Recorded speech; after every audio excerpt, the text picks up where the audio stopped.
الله يسامحك يا كولر.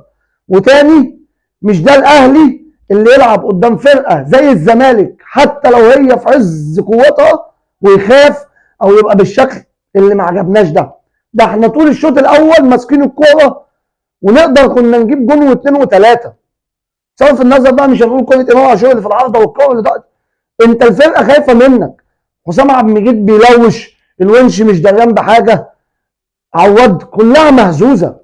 باين قوي فرقه الزمالك الوحيد اللي كان اسمه باين، اللي اسمه صلاح مش عارف ايه ده اللي لسه جديد، ما كانش فيها بزيري ولا فيها دونجا ولا فيها مونجا ولا عبد الله السعيد. الشوط الاول الناس دي كانت مختفيه، خليت الناس دي بعد ما انت جبت جون برضك ليه ما بتامنش بالتاني على طول؟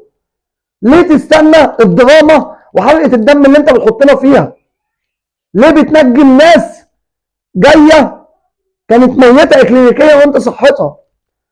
الله يسامحك يا كولر. وبجد مخك ده المفروض تحط له شويه زيت او تشوف تتصرف فيه، عشان انت كده هتتعبنا بالمنظر ده.